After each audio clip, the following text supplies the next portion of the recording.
How's it going, everybody? Today I'm going to be reviewing the Season 6 finale of Game of Thrones, The Winds of Winter. Spoilers for the episode. If you've not seen it, go watch this episode, then come back here. So lots and lots of big things happening this episode.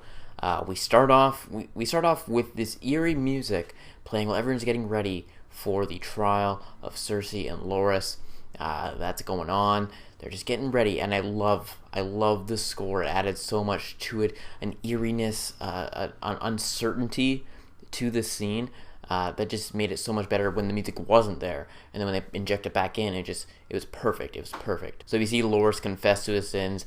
It's all kind of part of Margaery's plan, where he's going to confess, and then once he does that, once everything's done, and Cersei's all had her trial, they're going to be released. That was the deal that Margaery made. We finally figure that out, of what she actually wanted. And then we see, again, he dedicates his life to the faith. But following that, the High Sparrow sends out Lancel to go find Cersei because she's not showing up. We saw her get ready. We also saw the mountain kind of stop Tommen. I'm like, is she going to kill her son? Like, is she going to kill Tommen with the mountain? Like, what's going to happen here? Anyways, been strongly hinted at about this wildfire theory that's been going around, that Cersei always says, like, I'm going to have the city burn. And kind of comes to fruition here when we see Lancel follow this kid down, and he gets stabbed in the dungeons there. He sees the wildfire. Could have blown it out. Come on, Lancel. You could have saved the city. Doesn't blow it out, though. And also, meanwhile, this is happening, you see Pycelle get killed by Qyburn, and the little birds kill him as well. Not Qyburn. Kill Pycelle. But you see that happen. And then you get the explosion. And I was shocked. I thought Margaery was going to make it out of there. I thought, maybe it wouldn't kill everyone. First of all, you see the High Sparrow just get, exploded. And that was insane.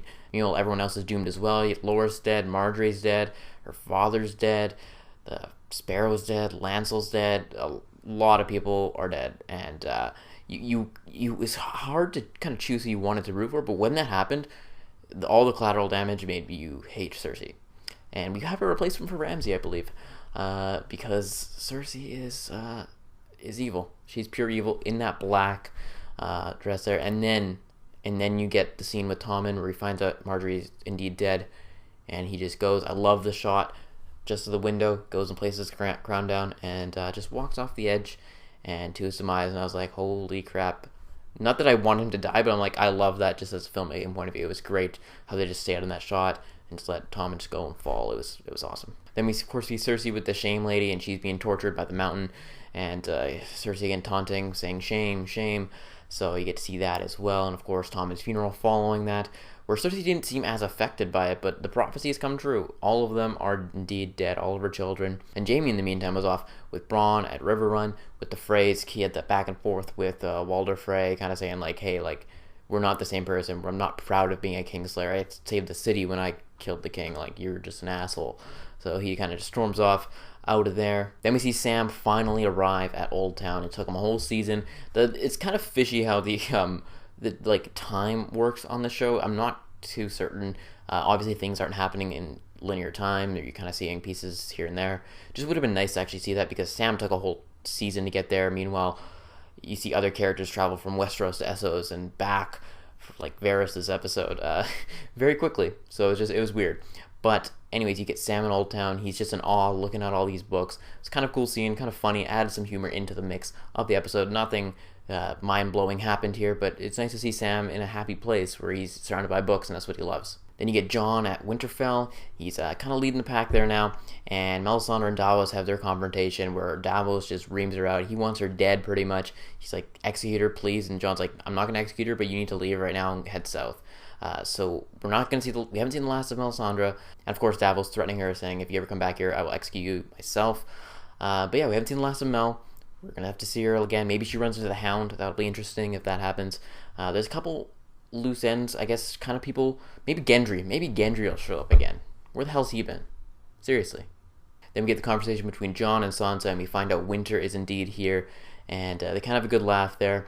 And they kind of talk about how they need to trust each other because of the whole battle thing. And it's like, if we can't be enemies because we have way more enemies, then we can keep our eyes on. So, of course, Littlefinger, though, is pushing for other things, and I'll get to that in a sec. Then we finally see Dorne again, because we haven't seen them since like episode 1 or 2 of this season, where the women are all in power now, and Olenna shows up, and she's in mourning, she's all in black, and she's saying we gotta kick these Lannisters' ass, I'm just fed up with them, it's gonna be a women alliance type thing, and then he's like, well, we have another option, and Varys walks in, he's like, fire and blood.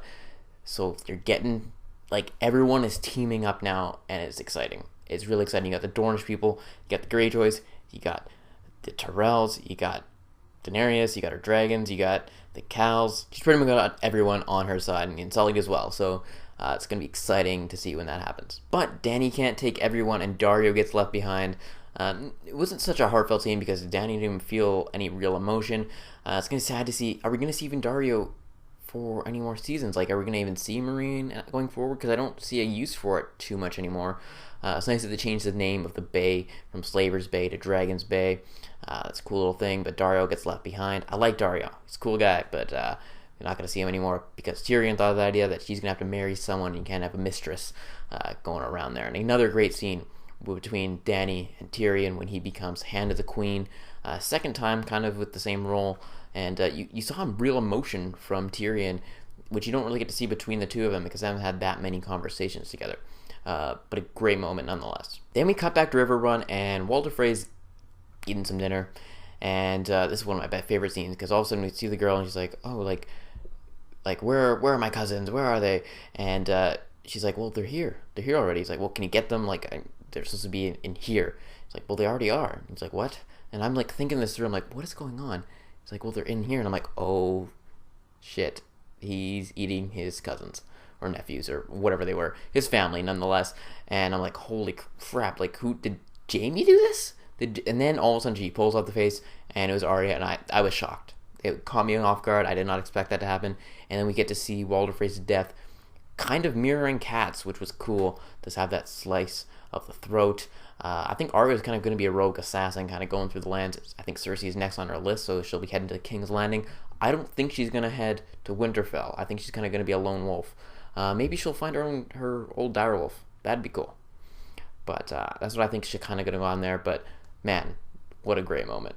Then you get the conversation between Sansa and Littlefinger, where they're kind of just going back and forth, and he's being really creepy again.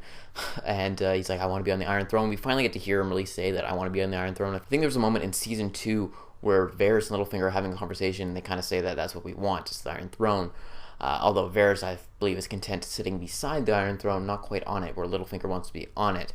But you see that, and he kind of plants that seed that, like, hey, you deserve to be like the leader, not Jon.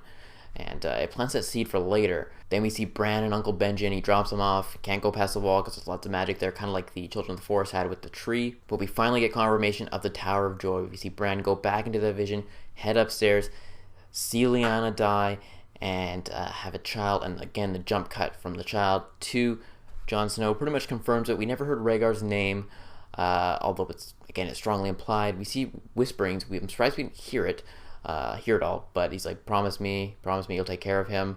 And Jon is indeed the son of Lyanna and Rhaegar, so that's cool. He doesn't know it yet, and maybe we're waiting for Bran to tell him that. Who knows, but it's some cool stuff. Is Jon gonna ride a dragon? I hope so, because that'd be cool. So, like, I guess Dany and Jon are now cousins. I mean, I guess they always were, but we finally get confirmation that they're kind of cousins, nephew, or it would be nephew and aunt, I believe, which is a little strange. So your fantasies of Jon and Dany hooking up might not be the best thing, although incest isn't weird in this show, apparently, because that's what everyone does. But again, it's just nice to have that confirmation of R plus L equals J. Kind of just relieved. It was kind of like the worst kept secret on this show, but it's still nice to have that theory confirmed. Then we have the great scene at Winterfell where they're all pledging allegiance to Jon, King of the North. I almost wanted Jon to be like, no, it's Sansa's. Like, she's the true leader. I wanted him to kind of say that. Didn't happen. You see Sansa very happy, but then she looks over at Peter, and he's like giving her like the, hey, this is what I told you was going to happen. And so I'm worried. I'm worried for the relationship between Sansa and Jon, because I think they're going to butt heads, and Littlefinger's, I want Littlefinger out of there. He's just going to ruin things. He's just going to get in the way. But I like how they all united, though, all the other people, even though they didn't show up, like the Umbers, no, wait, not the Umbers, like Manderleys and all the other houses that didn't show up. were kind of pledging allegiance. And the little Mormont girl is the best character on the show because she's badass.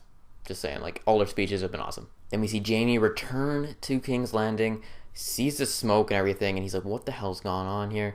And we see Cersei take the Iron Throne. She sits down on it. Jaime's watching, and I don't think he's too impressed. I hope Jaime kind of comes to the senses here now that, like, she did the exact same thing the Mad King was going to do. So I think that I think it's going to be the beginning of the rift between Cersei and Jaime, and they're going to go separate ways.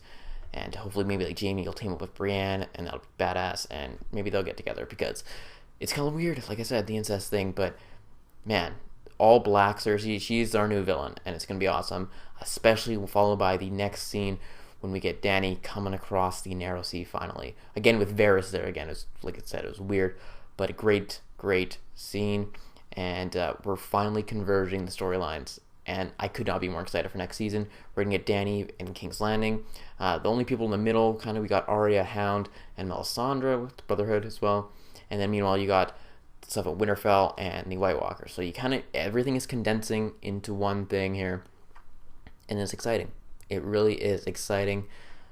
What a finale. What a finale. Like I said, my favorite scene is probably the whole trial scene, the opening scene. But man, lots of things to look forward to next season. The Arya scene caught me off guard, probably the most surprising scene, because I saw the hints of the wildfire thing happening. But again, man, what an episode. Like, not as like action-packed, but a lot of stuff happened. A lot of stuff. Anyways, let me know what your thoughts are on the entire season. I think this season was one of the best seasons. A lot better than last season. I've liked every season. Don't get me wrong, it's like my favorite show on TV. But I liked it a lot more than last season. It's up there, man. It's up there in my favorite seasons. It's hard to place these things, but let me know where it ranks for you. If you do have a ranking, we thought of this episode, if you beats other season finales and seasons past. Now the wait begins. We have to wait another year now until the next season. So that's kind of sad, but exciting. You get to speculate and hope for things to happen. Hopefully George R. R. Martin finishes his last book so I can read that as well. Anyways, that is it. Hope you guys enjoyed it. Be sure to like this video and subscribe to my channel for more videos each and every week. That is it, and I will talk to y'all later.